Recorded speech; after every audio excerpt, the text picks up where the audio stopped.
What is going on, everybody? Welcome back to the channel. Welcome back to the show. Thank you guys so much for checking it out. Before we get started, if you don't mind, do me a huge favor. Hit that like button. Hit that subscribe button. You guys know, if you guys have been checking out any of the content, that I'm tossing that subscribe bar in every video. So please help me grow the channel. It helps grow the community of people who love talking about business, art, real estate, everything that I'm trying to really cover on this channel and things that I'm passionate about.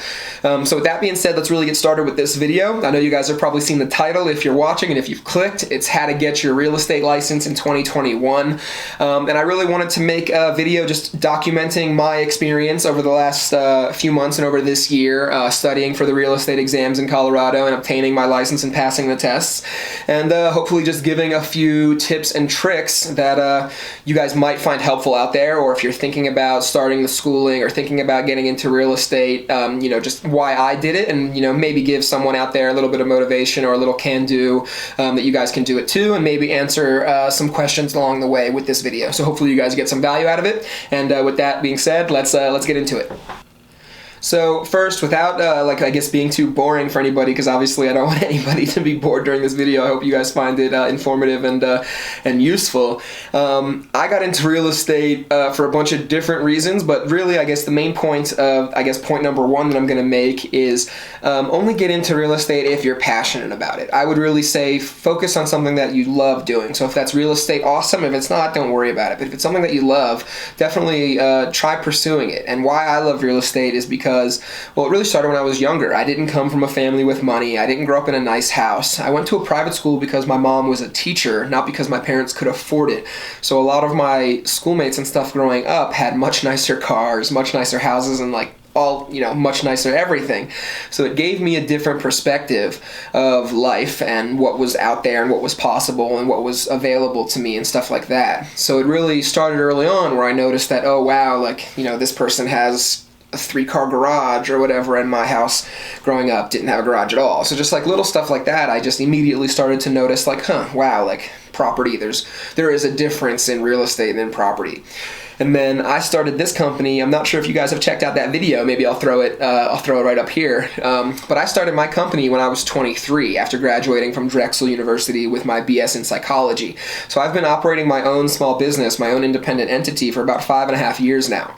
And 2 years ago, I decided that I was ready to buy my first property.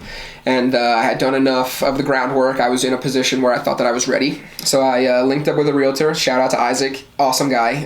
If you guys are in Colorado, but obviously besides working with me, and there's a few others, the guys at EXP, started to make some connections in the real estate world. But 2 years ago, when I decided to buy the property, Isaac was my realtor and walked me through the process. I found a place that I really liked, got pre-approved and stuff like that. And then I went through what I would call mini house hacking. Also, right now, I'll give a big shout out to the YouTuber Graham Stephan. I watch a lot of his content, and he's been a big inspiration to me. So if you haven't heard of him or don't watch his content, I would highly suggest checking that out.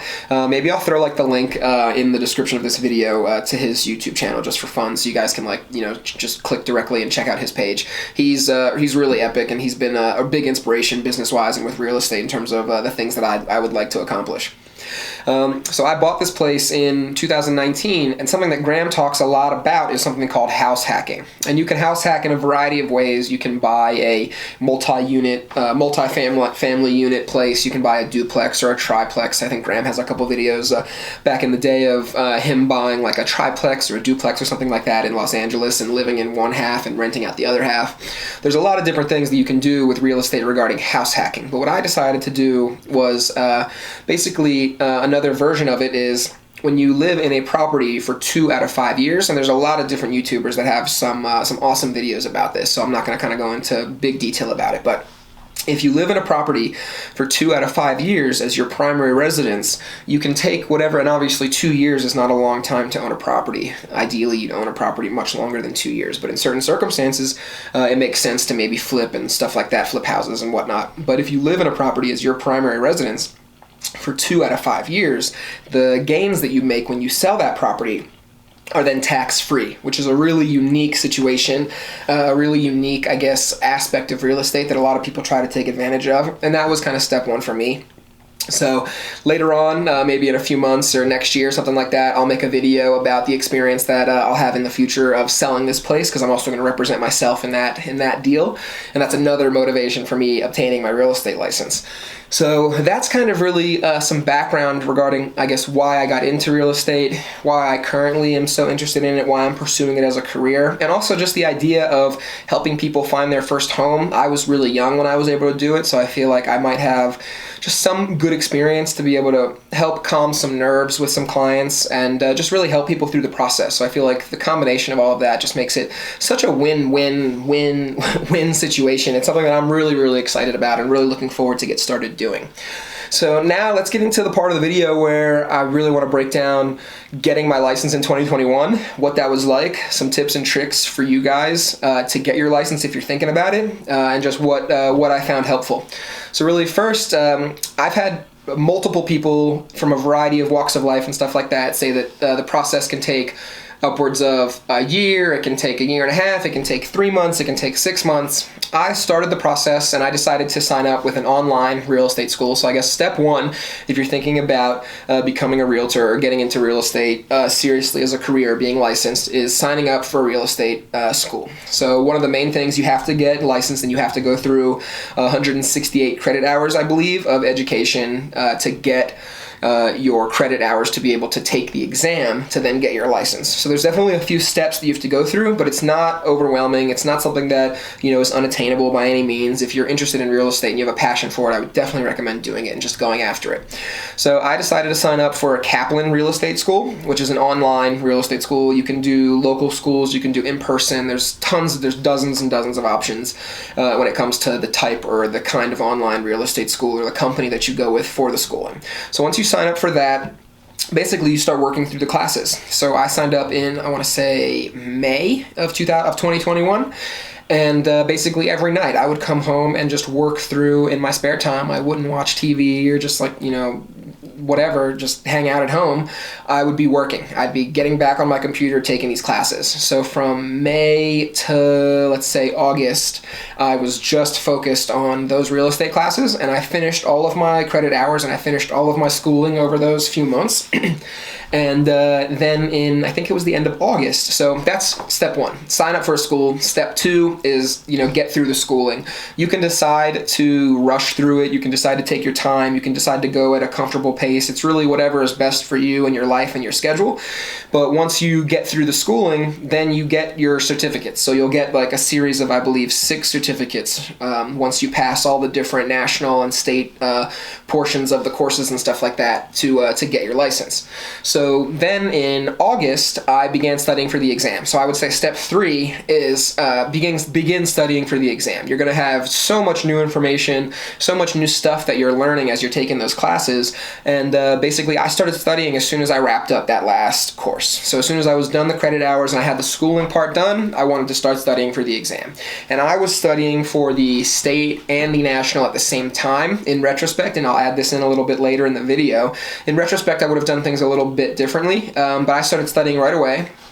And then I gave myself about a month to just complete, because I was still doing my regular, I am currently still operating my company and doing my regular work. So everything that I'm doing with real estate as of now is still brand new, still extra, still kind of on the side. And over the next few months, I hope to build that into more of a full-time kind of situation, especially as I just put more effort and more energy into the real estate side of the business and that side of a new company. So after that, and after you're done with your certificates, you're done with all your schooling, now you have to take the test.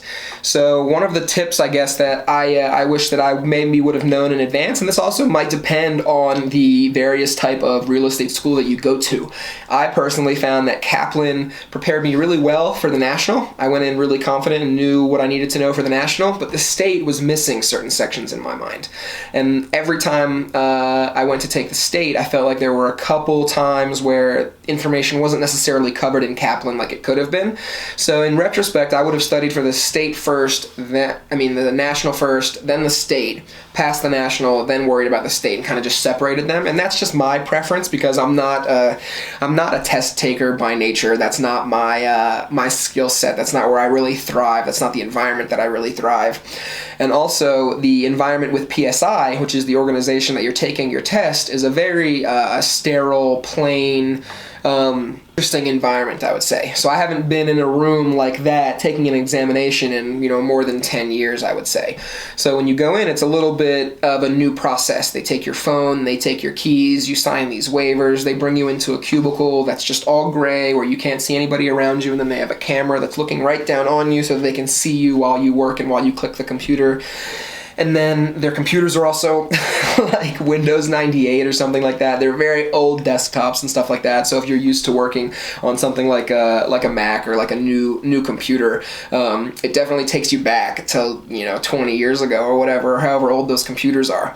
So in retrospect, and one of my biggest, pieces of advice I would say out there is to take your time and to not put too much pressure on yourself. Don't stress yourself out too much. Study for the national, study for your state. Go take the exam. Go see what it's like. Because every state, every room, every testing location, all of that's going to be different. So where I took my test is going to be different from where you take your test. And I feel like knowing what the environment is helps, because then you go in not as anxious or not as stressed about going into a new place. You're going somewhere that you've been before, you know the situation, you know what the rooms look like, you've used the computer before, and it's just a little bit more of a prepared situation in my mind. So that's what I would have done in retrospect. I would have crushed out my studying for the national, went and took that, got a feel for the state, understood kind of what was going to be covered on the state portion so that I maybe had a better idea of what was missing in my Kaplan schooling and what I needed to kind of brush up on before going back to complete the state and pass that state one more time. So that would be one piece of advice out there. And then another piece of advice is really just to keep at it and stay consistent. I went through and did this whole process in about 5.5 months from starting school to now getting my license.